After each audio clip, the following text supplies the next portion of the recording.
bienvenidos en el nombre del Centro Cultural Argentino y del Instituto Interamericano para la Democracia. Estamos demorados para empezar porque nos van a traer el password para poder pasar, Martín, los cuadros que quería mostrar. Cuando uno analiza los países que triunfan en el mundo y los países que funcionan mal, trata de buscar las causas por las cuales eso se produce. Hablan de recursos naturales, hablan de, ahora llamamos los commodities, el clima, etc. Pero hay una variable que parece explicativa para poder hacer la diferencia entre los países que crecen y los que no crecen. Y esa variable es la institucionalidad. Hay diferentes índices de calidad institucional, tanto sea políticos como económicos, y Martín lo que ha hecho es reunir todos los diferentes índices que se dan para establecer un solo índice de calidad institucional. Esta mañana, si ustedes han leído, se publicó el de Fraser sobre la apertura económica, que corresponde al año 2010 porque viene con 2 años de demora. Y Martín supongo que va a explicarnos todo eso a fondo, pero lo que sí me llamó la atención esta mañana de ese análisis son 3 cosas. Primero, Estados Unidos está en el nivel más bajo de su historia, ha pasado en 2 años de nivel 10 a 18, es el primer punto importante. El segundo es en Argentina. Argentina está en el nivel de libertad económica del número 127, un país de detrás que casi no merece mencionarse. Y el otro caso que también ahora por lo positivo es importante es Perú, que está en el puesto 24 en el índice de libertad económica. Lo que, repito, analiza Martín son índices políticos, que tienen que ver con el respeto a la ley, con la limitación del gobierno, con la libertad de empresa, e índices económicos que tienen que ver con la apertura, la eficiencia, cuánto cuesta hacer o cuánto cuesta instalarse en un negocio en determinados países. Martín es profesor de la Universidad de Buenos Aires, profesor de Economía, ha sido rector de DESEAR, que es una institución importante en Argentina dedicada a las ideas liberales, es profesor en algunas universidades como el Cato Institute de Washington y la Marroquín, y es el que maneja en el Instituto de Libertad y Progreso, ¿no? Sí. El que maneja este índice que lo viene haciendo hace ya 5 años y que alguna vez hemos discutido en el Instituto, inclusive le hemos preguntado a él cosas que teníamos en ese momento como dudas, y creo que le va a explicar cómo funcionan las instituciones y qué es el índice de calidad institucional. Gracias. Bueno, muchas gracias, Guillermo. Bueno, yo me dedico, como decía Guillermo, soy profesor de economía, pero me dedico a un área de la economía que es relativamente, bueno, como todas estas cosas, es nueva pero es vieja, en realidad. Se llama ahora economía institucional y lo que hace es analizar el papel que cumplen las instituciones en el funcionamiento de la economía. O sea que en ese sentido es nueva, se le presta mucha atención ahora, pero al mismo tiempo es muy vieja, porque esta es una vieja preocupación de los clásicos de David Hume, Adam Smith y otros. O sea que en realidad no estamos descubriendo nada. Lo cierto es que luego de muchos años en los cuales la economía no le prestara atención, ahora hemos vuelto a prestarle atención a todos estos temas. Entonces, de lo que se trata es de analizar que para que los individuos puedan satisfacer sus preferencias, tienen básicamente 2 caminos para hacerlo, todos nosotros. Por un lado, podemos satisfacer nuestras necesidades a través del mercado, esto lo entendemos, es fácil, cada cual produce algo o trabaja o ofrece algo en el mercado y luego con lo que obtiene va y compra las cosas que necesita. O, por otro lado, otro tipo de cosas las recibimos por parte del Estado, ya sea la justicia, la seguridad u otros servicios. Cuánto de un lado y cuánto del otro, cuánto por el mercado, cuánto por el Estado, es algo que por una parte ha cambiado durante distintos periodos en el tiempo y que también es distinto en distintos países. Hay países en los cuales hay más mercado que Estado, otros al revés. Pero lo cierto es que en todos encontramos ambos caminos. El argumento que yo planteo es que para que estos dos funcionen correctamente, en el sentido de que permitan satisfacer las necesidades y las preferencias de la gente, tiene que haber buena calidad institucional. Entonces, luego cabe definir entonces, bueno, pero ¿de qué se trata esto de calidad institucional? Y en esto lo que tengo que traer aquí es una definición que proviene de la economía, no de otras. Por supuesto que esto es un tema que lo trata la ciencia política, pero la economía se ha metido últimamente con esto y señala que a las instituciones básicamente como las reglas de conducta. Es decir, no sé si ustedes, pero normalmente yo veo que en el lenguaje coloquial se usa la palabra institución muchas veces para señalar una gran organización. Se dice, no sé, el teatro tal es una institución, o este club es una institución, o la Secretaría de Estado es una institución, etcétera. En realidad son organizaciones desde el punto de vista de la economía institucional. Lo que es una institución son las reglas de juego, que son las que permiten coordinar las acciones de los individuos. Para que tengamos un ejemplo del papel que cumplen las reglas de juego, quiero señalar uno en el cual todos las usamos todos los días, que son las reglas de tránsito. Si uno se pone a pensar, cruzarse con otro vehículo en un camino a 100 kilómetros por hora en dirección contraria es una locura. ¿Por qué hacemos eso? Bueno, lo hacemos porque suponemos que la otra persona va a cumplir con una norma que es la de viajar por la derecha, y si yo cumplo la mía, que es viajar por la derecha en el sentido contrario, no vamos a tener ningún problema y podemos los dos viajar a 100 kilómetros por hora. Pero si esa norma no existiera, entonces nuestro tránsito sería pesadísimo. Cada vez que viene un vehículo del otro lado yo tendría que parar para ver por dónde me va a pasar. Me va a pasar por la derecha, me va a pasar por la izquierda, va a querer ir por arriba, por abajo, no sé. Entonces la norma me da certidumbre. Es a ese tipo de normas es a las que nos referimos y es la que permiten entonces coordinar las acciones de los individuos en la sociedad. Las reglas de tránsito es un buen ejemplo también, porque la economía institucional también plantea que en toda sociedad hay dos tipos de normas. Unas que son las normas formales y otras que son las normas informales. Las normas formales son aquellas que las dicta algún organismo que fue creado para ese efecto, puede ser un parlamento, puede ser un gobierno, el ejecutivo, puede ser un fallo de la Corte Suprema. Hay normalmente un órgano que verifica su cumplimiento, como puede ser la policía o puede ser el IRS, y luego hay sanciones por su incumplimiento. Pero en nuestra vida también nos guiamos muchas veces por normas que no están escritas en ningún lado, son normas de tipo informal, pero que tienen dentro de todas las mismas características.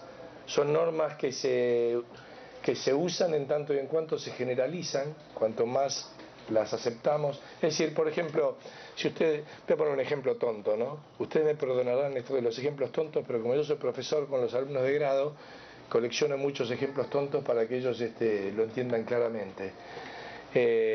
Cuando uno ve la fila que se forma para tomar el bus, por ejemplo, no está escrito en ningún lado que haya que hacer una fila por orden de llegada. No está escrito, sin embargo es una norma que cumplimos.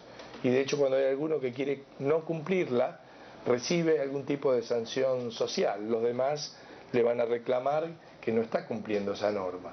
Bueno, de ese tipo de normas informales las hay en forma constante en nuestra vida.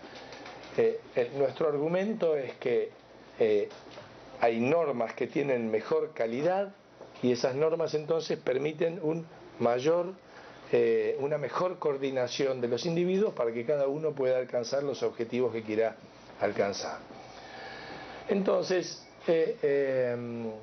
eso determina en última instancia que un país presente, tener buenas instituciones implica tener muchos resultados que todos consideramos positivos.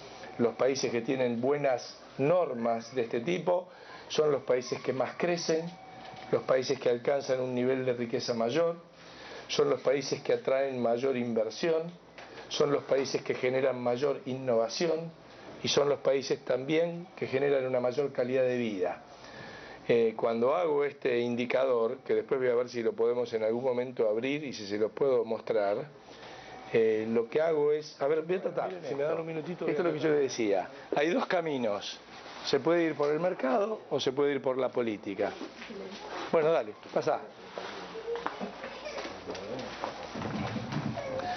Y esto es lo que decía, las instituciones, y esto mencionando a las instituciones, a las normas de tránsito, nos dan información acerca de lo que los otros van a hacer. Esas normas nos tienen que dar buena información. Miren esta, keep right y señala a la izquierda. Eso, ¿cómo puede ser? Eso no me está dando ninguna información que me sirva. O esta otra, ¿para dónde se va Orense? Por la N120, porque es la misma.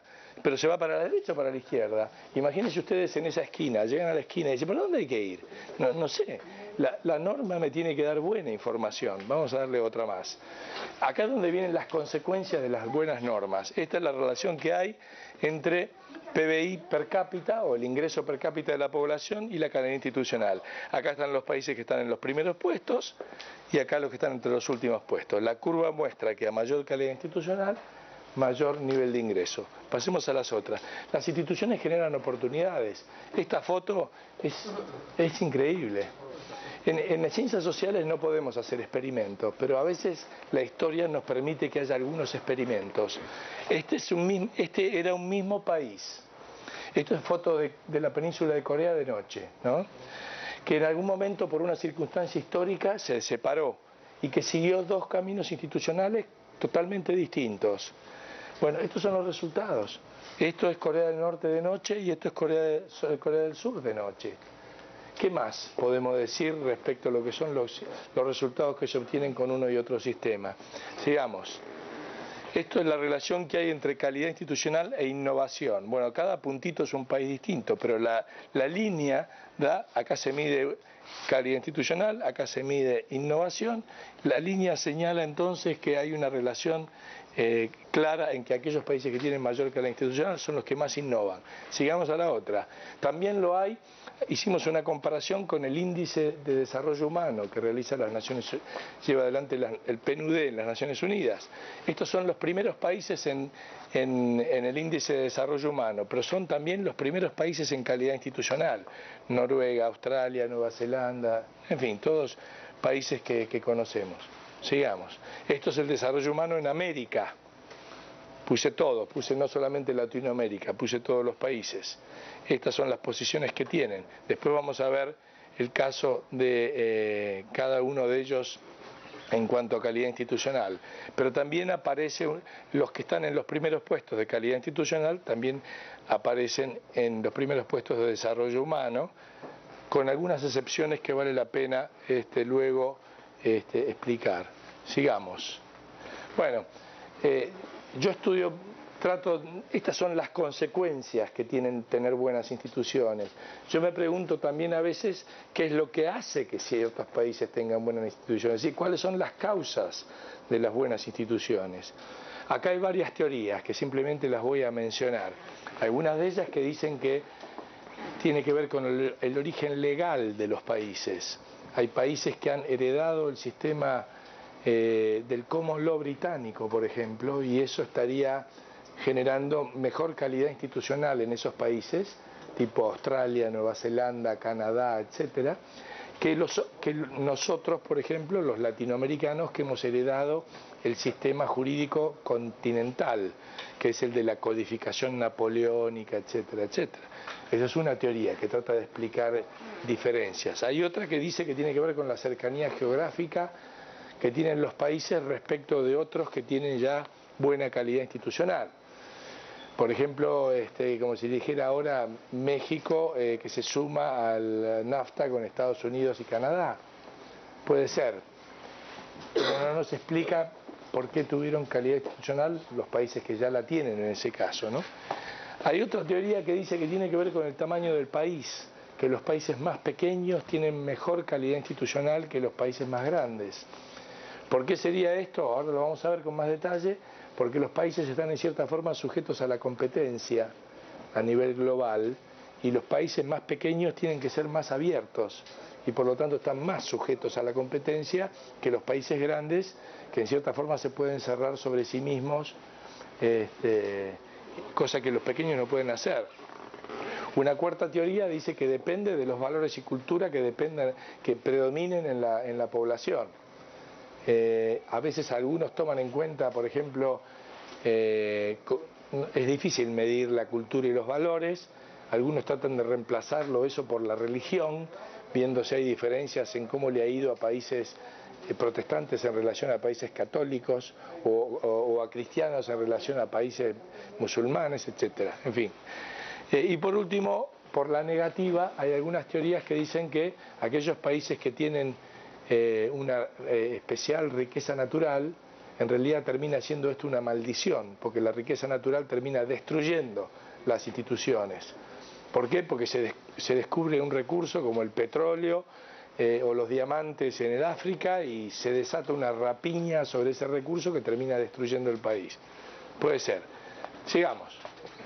Bueno, este es el índice que les voy a presentar ahora, que trata de evaluar en términos relativos cuál es la calidad institucional. Como dije al principio, como evalúo que hay dos caminos, el camino del mercado y el camino de la política y del Estado, entonces creo que hay que medir estas dos.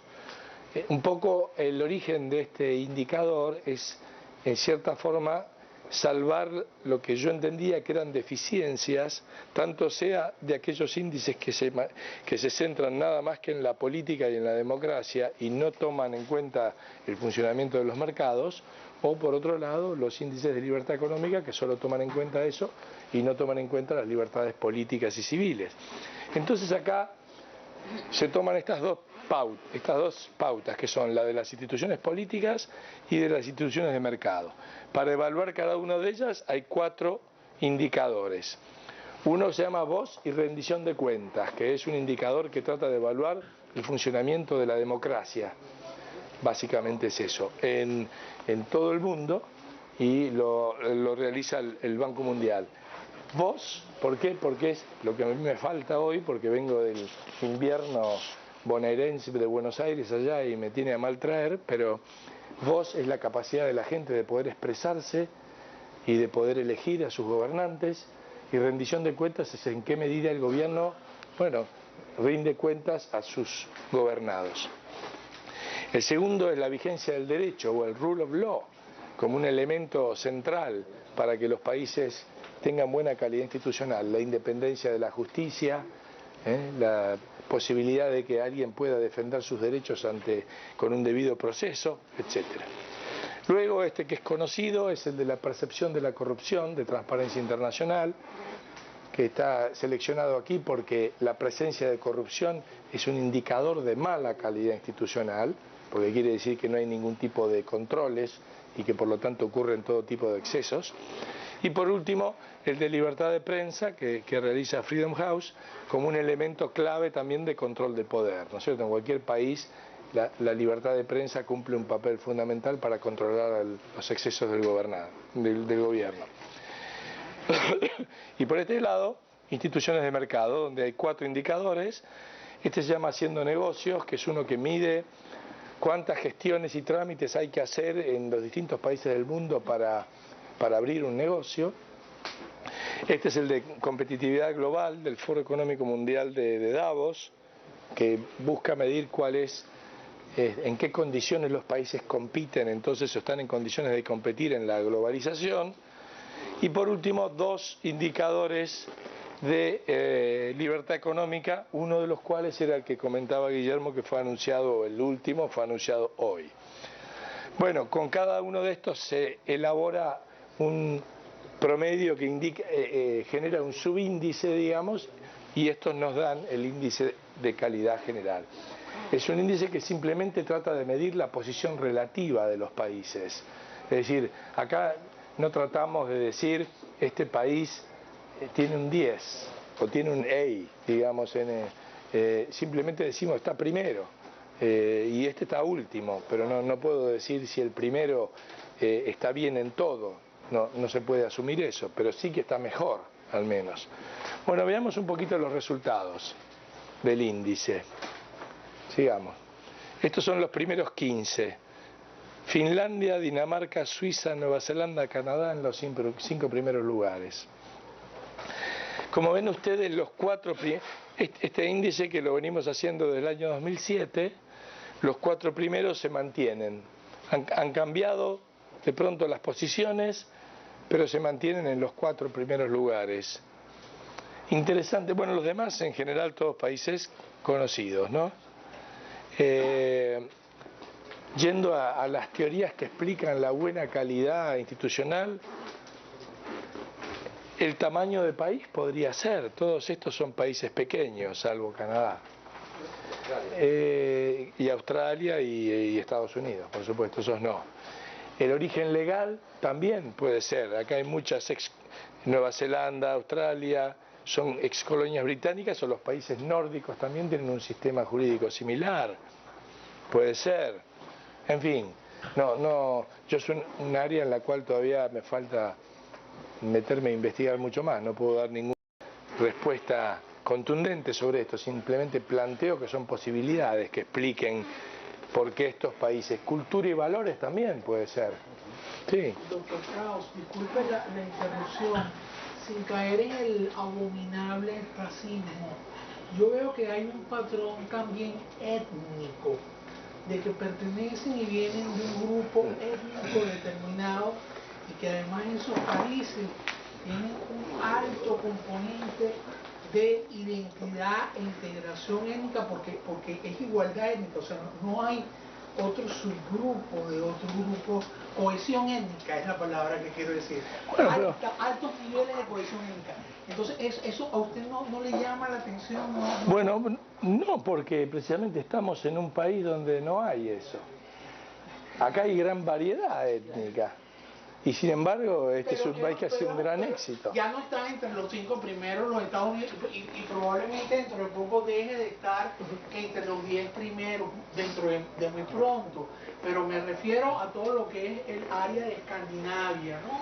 Todos los 4, excluyendo Islandia, los otros 4 países de Escandinavia, Suiza, Alemania. O sea, es un grupo determinado étnico que conforma eso y que tiene esa idiosincrasia, unos valores centenarios. Bueno, y que entonces los individuos podemos dejar las preguntas para el final y escuchar la explicación. Bueno, pero simplemente un breve comentario, después volvemos para después. Pero si uno mira al mundo y tuviera la oportunidad de ver al mundo en la Edad Media, acá estaría en primer lugar tal vez China y no estos países. La gran potencia en ese momento no era Europa. Y, en fin, sería difícil medir la calidad institucional en esa época. No sé si alguno de ellos llegaba a tener algo, ¿no es cierto? Pero lo cierto es que incluso ahora, cuando vemos a los países asiáticos, también uno podría decir, bueno, los países asiáticos están siendo un éxito. ¿Y qué tiene que ver eso en todo caso con la etnia asiática? En fin, no sé, habría que investigarlo de todas formas. Yo no descarto ninguna hipótesis. Debo decir que si usted me pregunta cuál es la que más me atrae a mí, para mí es la de los valores y la cultura. Es decir, que son en última instancia las ideas que predominan en una sociedad las que determinan su futuro. Y si una determinada sociedad, incluso como esta, por ejemplo, haya tenido los valores que le hicieron lo que fuera, si los abandona, entonces va a perder el lugar que había logrado ocupar. ¿Por qué? No por tanto por un problema de etnia, sino porque ha dejado de lado ciertos valores que son fundamentales para que haya una buena convivencia social y que se permita y fomente el progreso. Sigamos, para ver si estos son los últimos 15. No llaman la atención, ¿no? Corea del Norte aparece acá. Entre los últimos 15, un solo latinoamericano que aparece, que es Venezuela. Voy a tener que aclarar algo acá y ahora van a ver, porque cuando salga América Latina, Cuba está un poquito arriba de Venezuela. Yo no creo que eso sea así, pero voy a tener que explicar por qué. Es un poco por la forma en que se hace el índice, porque el índice hay que tomar, no todos los... Cuba, el problema que tiene es que no aparecen los índices directamente. Entonces, cuando uno va a tomar los índices, se encuentra con que no está. Y entonces tomamos una norma, que como mínimo tenían que estar en 4, Bueno, aparecen 4, pero si aparecieran 8, estaría seguro más abajo. Bueno, estos son, si bien los últimos son todos asiáticos, en general, mucho país africano, ¿no? Aquí. Bueno, vamos ahora a América seguramente. Bueno, los mejores por continente. Bueno, siguiendo estas teorías, países pequeños, rule of law, common law inglés, países pequeños, también Japón, Singapur, Macao, miren, son todos ciudades incluso, países muy pequeños. Acá no, es cierto, tenemos países grandes, pero el resto vamos a ver que sí. Y en África también tenemos una mezcla de common law con tamaño de país, en fin, no sé si será eso, pero pareciera ser que algo de influencia tiene. Bueno, vamos ahora a los de América. Bueno, esto es toda América, donde Canadá aparece en el primer lugar, donde alguien les señalaba, fíjense que al inicio Estados Unidos estaba por sobre Canadá, pero ahora Canadá lo pasó, digamos, en el indicador.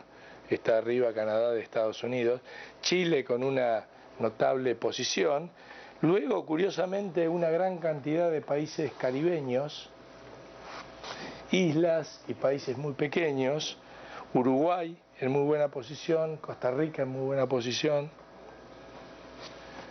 Esta es la primera, tuve que ponerlo como son. La suma de todos los índices. Sí, sumando, después vamos a ver el desagregado.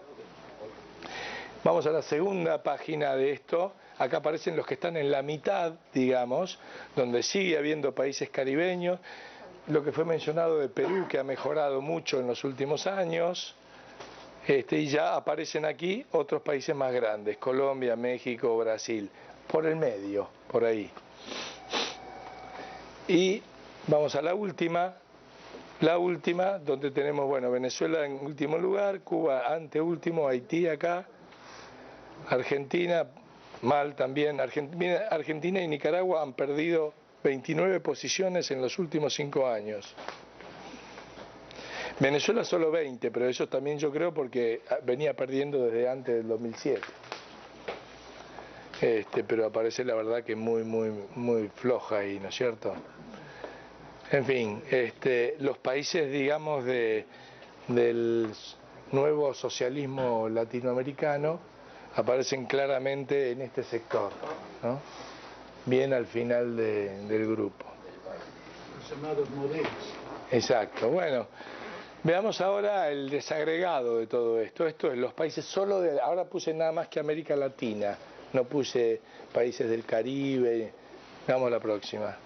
Esto es todos los indicadores, donde se puede ver la situación de cada país en particular. Lo que aparece acá, quiero aclarar qué es este número. Este número es la posición porcentual que tiene el país en el índice, porque el problema que tenemos acá es un problema para hacer este indicador, es que de pronto este mide 200 países y este de pronto mide 150 países. Entonces no es lo mismo estar en la posición 50 de 150 que 50 de 200. Entonces lo que tomamos es la posición porcentual respecto del total. Entonces esto quiere decir que, por ejemplo, que acá, que Chile tiene el 88% de los países debajo de Chile y un 12% por arriba de Chile.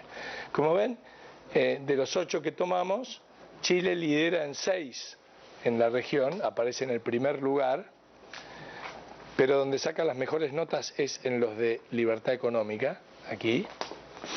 También luego viene el de corrupción y el del rule of law.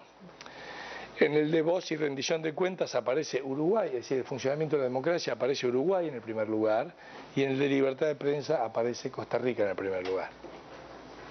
Y si vamos abajo de todo, tenemos a Venezuela, que aparece en el último lugar en el de rule of law, en el de haciendo negocios y uno de los de libertad económica.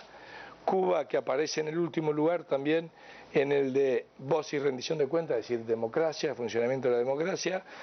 También en el de libertad de prensa, obviamente, y también en uno de libertad económica, pero como ustedes ven, aquí hay 3 en los cuales no ni figura, ¿no? Y Haití, que aparece último en 2, en el de corrupción y en el de competitividad global.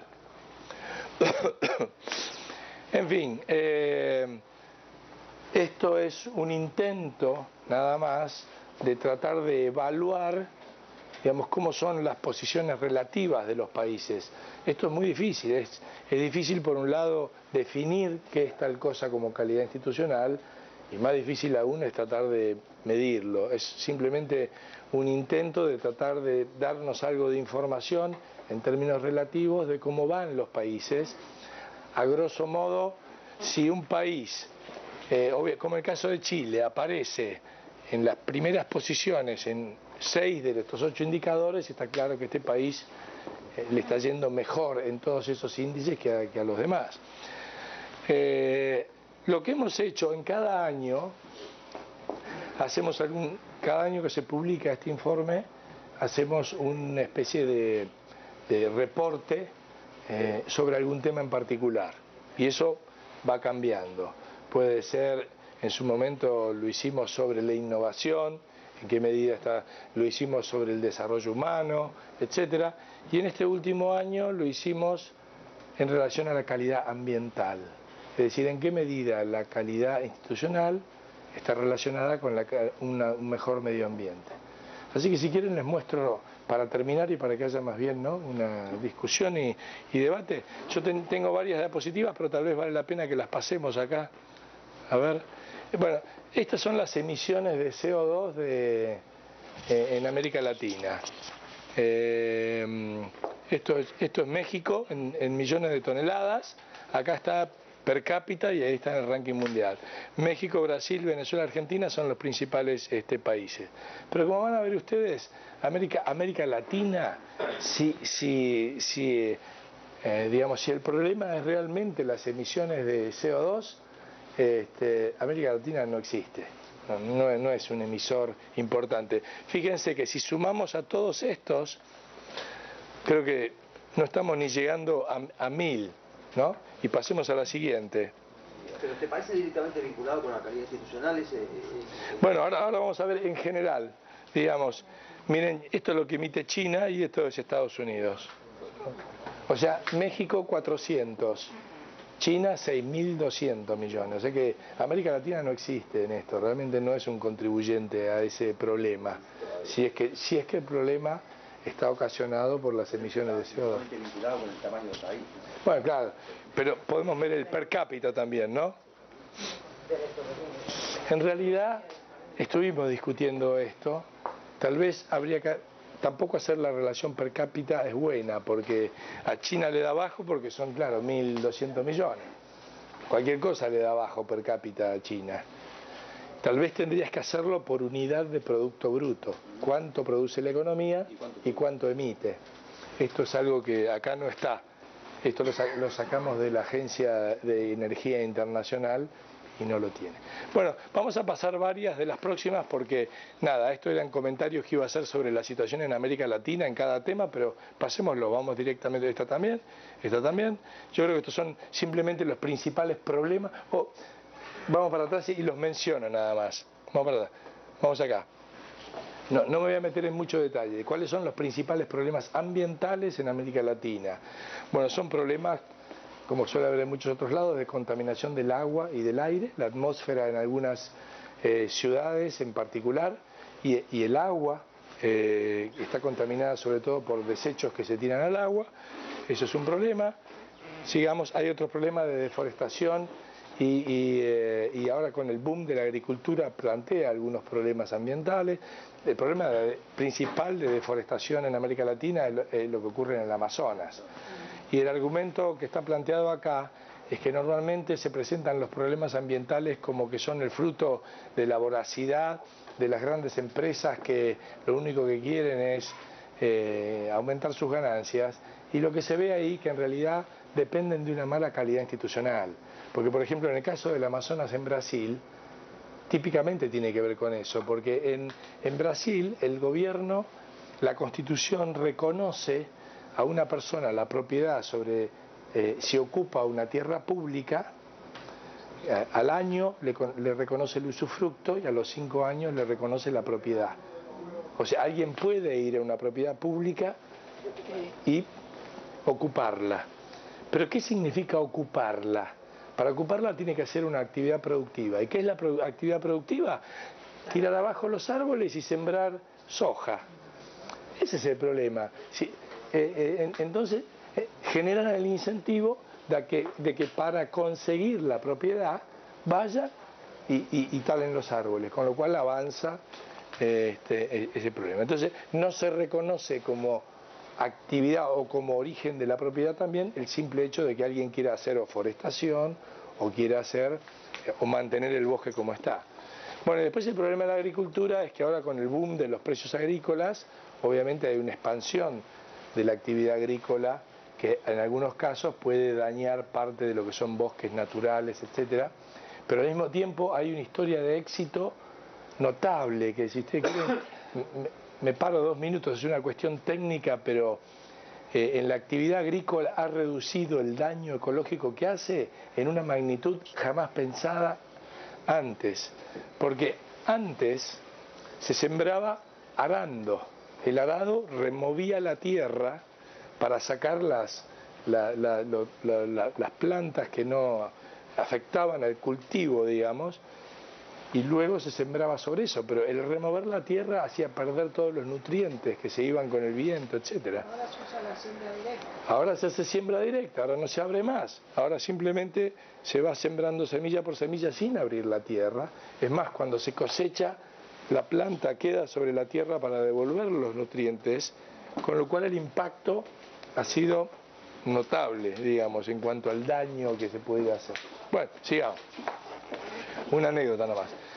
Hay en todos los países latinoamericanos hay serios problemas de la disposición de los residuos, de la basura en general, donde hay lugares que son simplemente depósitos de basura a cielo abierto, y hay serios problemas en toda América Latina porque en todos esos asentamientos informales o barrios informales, etcétera, las calidades de vida y del medio ambiente ahí son pésimas. Sigamos, uno más. Bueno, por supuesto que hay problemas relacionados con la energía, pero en muchos casos políticas ridículas en nuestros países porque se subsidia el consumo de energía, con lo cual lo que se está haciendo es alentar a la mayor generación en todo caso de CO2. Incluso con el agua, por ejemplo, en muchos países latinoamericanos no se cobra por el monto o la cantidad de agua que se consume. Es decir, a uno le llega simplemente una cuota fija por mes, con lo cual uno está alentado a usar todo el agua que quiera, si de todas formas va a pagar lo mismo. O sea que la política ya es ridícula, está fomentando el abuso y el desperdicio del agua. Y con la energía pasa algo igual. Y la minería está siendo ahora un tema central, digamos, porque hay grandes proyectos de minería a cielo abierto. Sigamos. Hay problemas de pesca también porque hay serios problemas en cuanto al establecimiento, yo creo, de derecho de propiedad. Y acá viene entonces la relación, o sea, lo que tratamos de hacer es, a ver en qué medida podemos vincular una cosa con otra.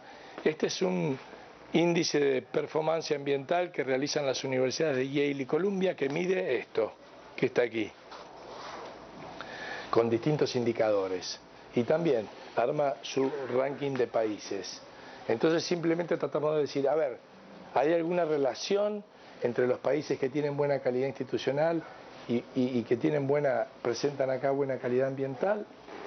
Y entonces aparece que estos son los primeros países en términos de desempeño ambiental y parece que sí, hay muchos de ellos son países de buena calidad institucional. Destacable la posición de Costa Rica acá en el 5, ¿no? Pero si no, normalmente son los mismos, más o menos, no están en el mismo orden, pero más o menos los mismos países que aparecen en las primeras posiciones en términos de calidad ambiental. Quiere decir que cuando hay buena calidad institucional, cuando hay buena calidad institucional y también muchas veces, fíjese también que son muchas veces los países que han podido desarrollar un nivel de riqueza que permite a la gente ahora ocuparse de los problemas ambientales. Porque también no tiene mucho sentido pedirle a un habitante de Ruanda, Burundi, que no vaya a cortar los árboles porque el otro simplemente dice, bueno, no tengo con qué cocinar. ¿qué voy a hacer? No voy a andar, si no corto el árbol no puedo. Está claro que la preocupación por el medio ambiente es una preocupación que surge cuando el nivel de riqueza alcanza un determinado nivel. Bueno, sigamos, a ver, estos son en América, entonces estas son las posiciones, donde la relación es más o menos, no es tan directa como es a nivel global. Y veamos el último, bueno, entonces, las últimas posiciones, digamos, en términos de calidad ambiental. Perú aparece mal ahí, sí. Habría que ver cuál, de todos los índices, sí. Y hicimos un grafiquito que señala esto, si fuera una correlación directa tendría que ser así, hay algo de relación, pero no mucho. En fin, esto es básicamente lo que le quería plantear a ustedes en cuanto a este tema de la calidad institucional. Y bueno, ¿qué hacemos? ¿Vamos a hacer preguntas ahora? Sí. A ver si te entiendo. Vos lo que estás diciendo es hay una correlación directa entre calidad institucional y crecimiento o riqueza. En lo que vos tenés dudas es qué es lo que produce la calidad institucional. Claro. Ah, okay. Es decir, incluso, porque esto, digo, para los que bueno, no están involucrados en temas de investigación, uno puede relacionar dos variables, como por ejemplo yo digo calidad institucional e ingreso, PBI, pero que yo diga muestran una relación no indica ninguna causalidad, que uno sea causa del otro. Para eso tengo que buscar otras formas de explicar el fenómeno. ¿Por qué la calidad institucional genera mayor nivel de riqueza? Porque alguien me podría argumentar al revés. No, es porque tienen mayor riqueza que tienen mayor calidad institucional. Bueno, yo creo que hay tres formas de hacerlo. Una que se usa bastante y que no define el tema en absoluto es usar regresiones, econometría y qué sé yo. Hay muchos estudios de esos. La otra es una evidencia histórica, es decir, primero fueron las reformas institucionales y luego vino el crecimiento económico. Primero fue la Carta Magna, la Revolución Gloriosa en Inglaterra, luego vino la Revolución Industrial, no al revés. Primero fue la institucionalidad aquí en los Estados Unidos, luego su crecimiento económico, y así en muchos otros casos. O sea que hay claramente... Argentina también. Se ordenó institucionalmente, boom, tuvo un gran... Pero primero es eso, no al revés. Entonces, pareciera que hay una relación causal de ese tipo. Y después diría una cuestión simplemente de lógica económica. Porque en un país en el cual no se respeten los derechos de propiedad y la libertad de realizar contratos, es un país que no va a prosperar. De todas formas, ya no hay que hacer demasiada investigación sobre eso. Eso es algo que surge de una deducción lógica, diría, ¿no? Así que, bueno, ¿qué más? ¿Algunas preguntas? No, bueno. Igual. Hay una observación tuya que no la hiciste hoy, pero que siempre me impresionó mucho, ¿no? Que cuando vos tomás los 10 primeros países, en 6 de ellos no sabes quién es el que gobierna. Sí. Eso es muy bueno, ¿no? Si ponemos los primeros países de calidad institucional, y yo les pregunto a ustedes quién es el gobernante, nadie lo sabe. Por ejemplo, ¿quién gobierna Suiza? Dígame usted el nombre del gobernante de Suiza. Nadie lo sabe. Pero esto es secreto. Claro, es secreto, claro. Pero es una máquina que va sola. Exacto, ese es el punto. La buena calidad institucional es el gobierno de la ley y no de las personas. Entonces no sabemos quién gobierna a Suiza. Es más, voy a decir, yo creo que los suizos no saben muy bien quién lo gobierna. Pero también no tienen por qué saberlo. Todo funciona. No se preocupan. Sí. El objetivo de este estudio tan interesante es en realidad informar, persuadir, convencer, cambiar el comportamiento, cambiar algo. ¿Qué sería el resultado final de esto tan interesante que se puede compartir con otros países? Bueno, se usa de varias formas, digamos. Por un lado, a mí particularmente lo que más me interesa es como parte de investigar el tema, ¿no es cierto? Y ver, de tratar de descubrir, digamos, por dónde es que se genera esta calidad institucional. Pero por cierto es que también es algo que sirve para, tiene mucho impacto periodístico, y uno espera también que de pronto tenga algún tipo de impacto educativo. A mí me ha tocado presentar esto en cantidad de casi todos los países latinoamericanos, hasta que me llamara un presidente de un país a que le fuera a decir cómo era que podía mejorar en los índices estos de calidad institucional, lo cual me llamó la atención. Fue en el caso voy a decir específicamente en el caso de Panamá, el presidente anterior en realidad, Torrijos, estaba en un seminario ahí que yo estaba presentando eso y él lo abría, y dijo, bueno, yo quiero hablar de eso. No sé qué habrá hecho después, si le habrá prestado atención o no, pero por en lo fin. pronto, Joaquín, lo que tenés es claramente poder demostrar que la riqueza de un país está unida a la calidad institucional. No solamente porque crece, sino porque no crece, que te das cuenta, ¿no? Que cuando un país no tiene calidad institucional, aunque parta de una riqueza de derechos naturales, termina por dilapidar. Claro, porque en América Latina además hay mucho esa idea, o por los recursos naturales, o porque viene el líder salvador que va a llevar al país. No es eso, no es el líder salvador, es tener precisamente reglas y no personas, digamos. Cuando uno ve al líder salvador, lo ve todos los días en televisión, estamos en problemas en realidad, Sí, perdón, vamos allá. Muchas gracias por la presentación, es interesante ver los índices que está presentado. Ahora yo tengo una pregunta. Una cosa es medir la correlación entre esos índices y algún indicador económico, usted habló del PIB o lo que sea, Sí. pero y en cuanto a la calidad de vida de un país, porque no solamente la podemos medir por la riqueza, sino la calidad de vida del ciudadano. ¿Se han hecho algunos análisis en relación entre esos índices? Sí. Y el desarrollo humano. Yo tomé el de desarrollo humano, habría que ver con qué otra cosa lo podemos comparar. El de desarrollo humano de Naciones Unidas mide 3 cosas: un indicador sobre salud, un indicador sobre educación y un indicador sobre ingreso económico.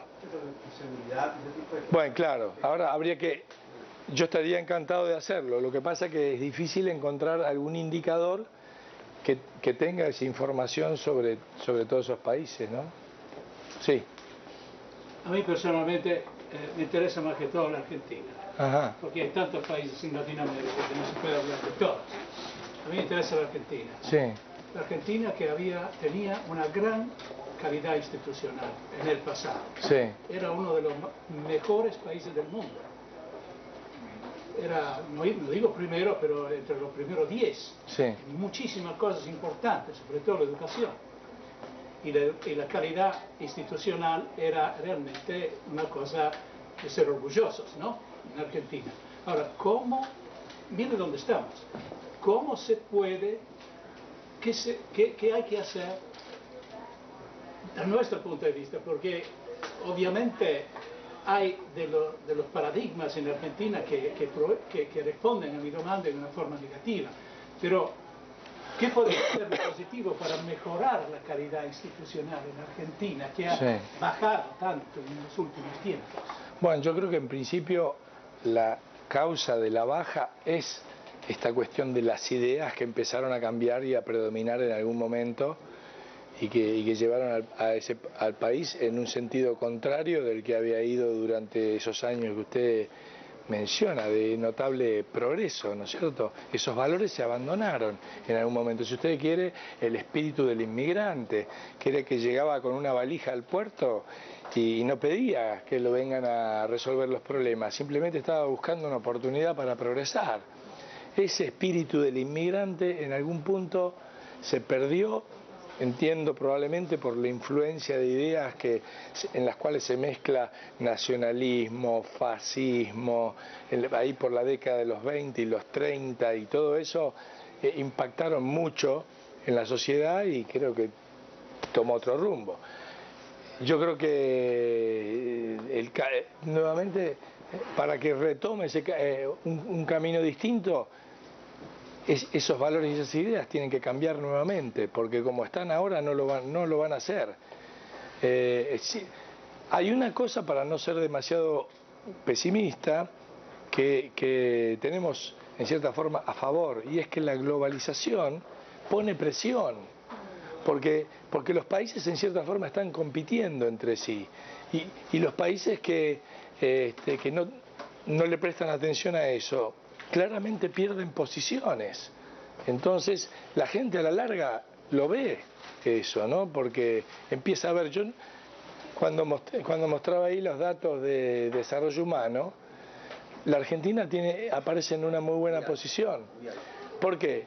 Yo creo que se explica porque en realidad tiene una herencia del pasado, esa que usted menciona de educación, de salud, muy importante, que todavía la sigue manteniendo ahí. Pero por ejemplo Chile ya la pasó a Argentina. Y Chile que tiene una alta calidad institucional, entonces está mostrando de que eso tiene su impacto también en términos de desarrollo humano. Entonces, en fin, yo creo que Mire la diferencia entre la reacción política 10 años atrás, cuando el pueblo fue a la calle con los cacerolazos, y de la Rúa se fue. Ya. Pero ahora estamos enfrente a un gobierno no solo que no se va, pero un gobierno que desafía a la gente que hace los cacerolazos en la calle. Esto es inaudito, es una cosa que nunca se vio antes en Argentina, un fenómeno político de este tipo. Sí, bueno, pero tal vez eso sea también un punto de esperanza, porque a lo mejor es un punto en el cual la gente de una vez por todas se decidió a salir a la calle para defender ciertos valores básicos. Sí, eso es básicamente. Porque el problema que teníamos durante todos estos años, si vamos al caso específico de la Argentina, es que debido a esta coyuntura internacional tan favorable, la economía crecía, y entonces, bueno, si la economía crecía a nadie le importaba demasiado lo demás. Pero ahora, lo interesante es que parece que la gente ha dicho, bueno, basta de abuso de poder, basta de cortar libertades, de restringir libertades de un lado y del otro, y de una vez vamos a ver, esperemos que sea el inicio, no sé, de la primavera argentina. Mire, por ejemplo, el cambio positivo que tuvo el país después del default, ¿no? 2001, etcétera, cambio de gobierno, etcétera. Con todo que hicieron algunos errores, pero la Argentina empezó a subir económicamente, y los primeros 2-3 años después de los cacerolazos, la Argentina casi se repuso económicamente, estaba en condición de ascenso. Ahí hay una falacia. Se repuso porque arrancó de una crisis total que había quedado totalmente derrumbada. Sí. Era inevitable que empezara a recuperar parte de lo que todavía no ha alcanzado el nivel del 2000. Ahora, sí, pero no porque no hicieron un buen trabajo en estos 2-3 años, porque después de 2007, cuando esta mejoría, digamos, económica y política dejó de presentar sus valores, empezó a venirse abajo. Después de 2007 fue una decadencia continua.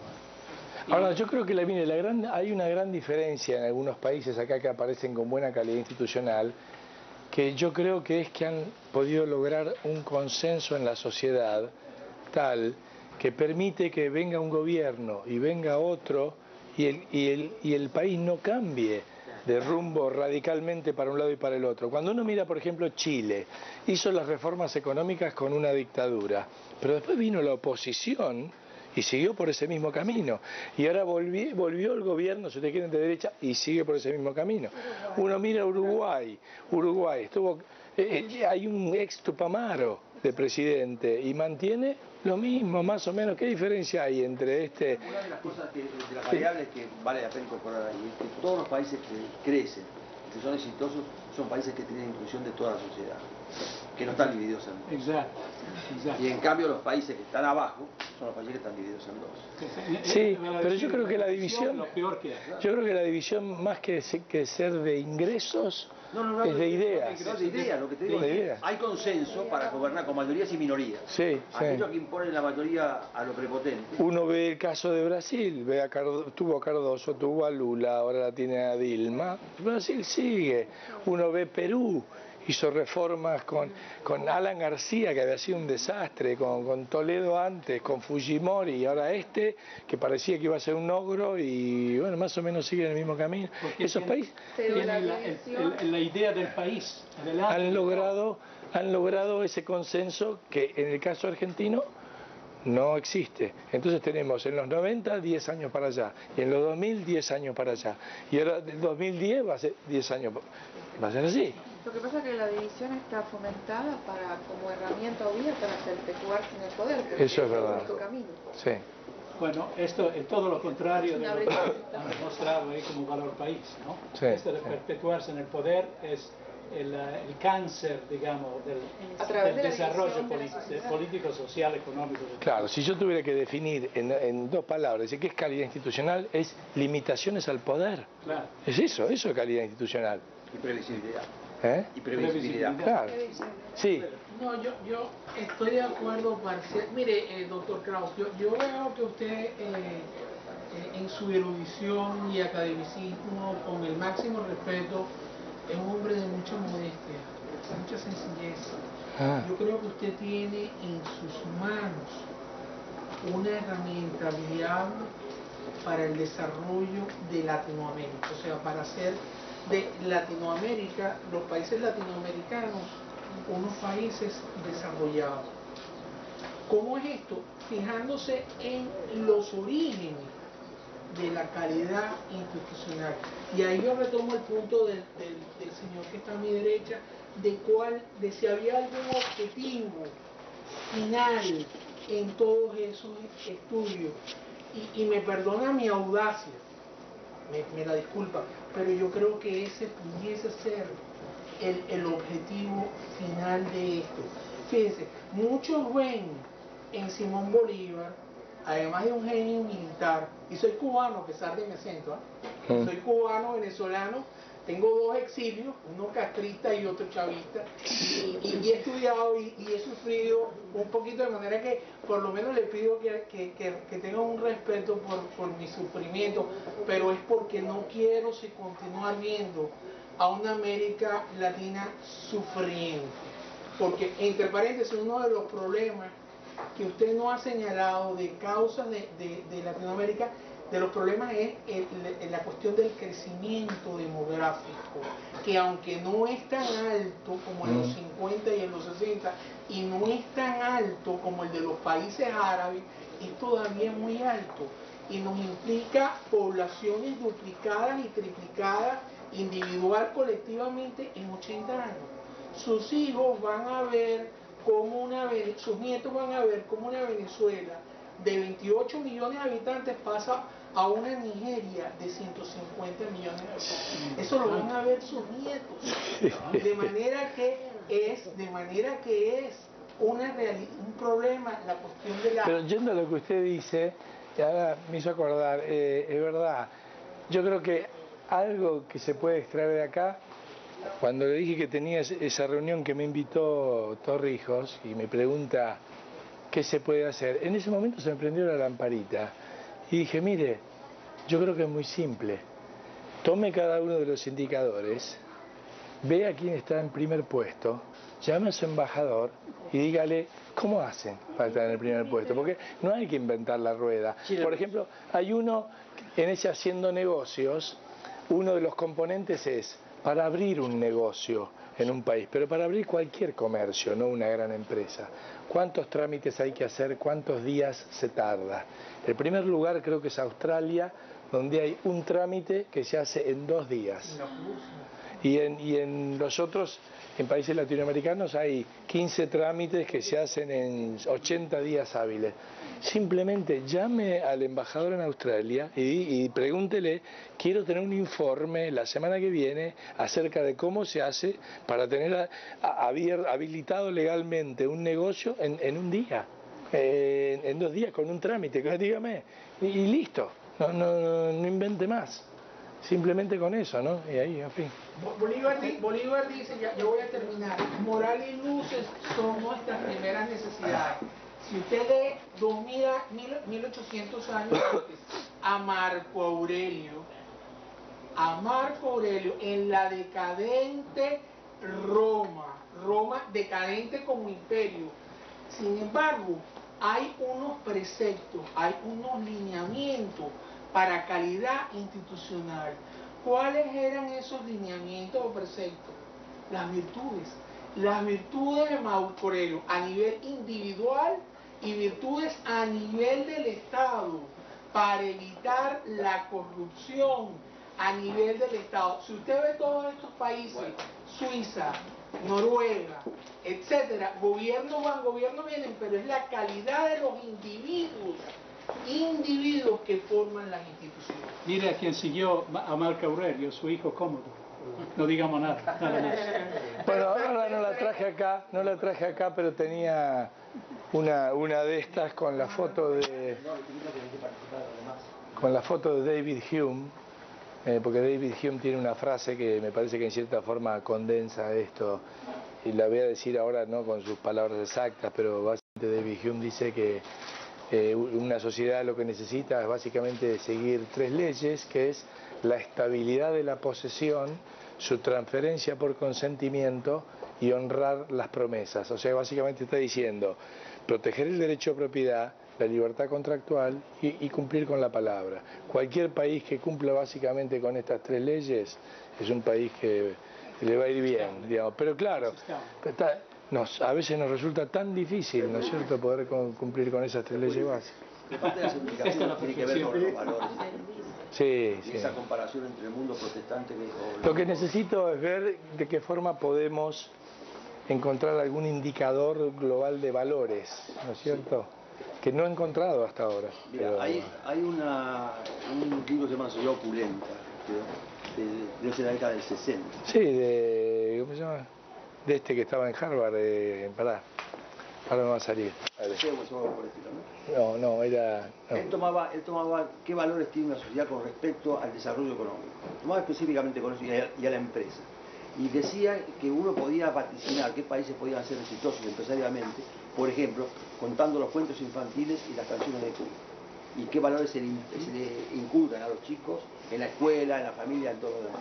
Claro. Y eso lo cotejas con la aplicación de Weber respecto a la religión calvinista y con la católica, y te encontrás con valores muy diferentes. Que eso en cierta forma lo que uno ve ahora en Asia, cuando uno ve simplemente a nivel de las familias el énfasis que hay en el ahorro, en la educación y la capacitación de sus hijos, en el esfuerzo, digamos, uno los ve y dice, estos parecen esos valores de los inmigrantes del siglo XIX. El otro que ha hecho una buena definición es Fukuyama, cuando habla de las sociedades orientadas hacia las familias cerradas o abiertas hacia la sociedad. Bueno, eso ha variado notablemente, prácticamente, hasta en los países más adelantados, porque a la mujer se la elimina más y más del hogar, porque la mujer tiene que salir a trabajar y a enfrentar los problemas que antes era el hombre.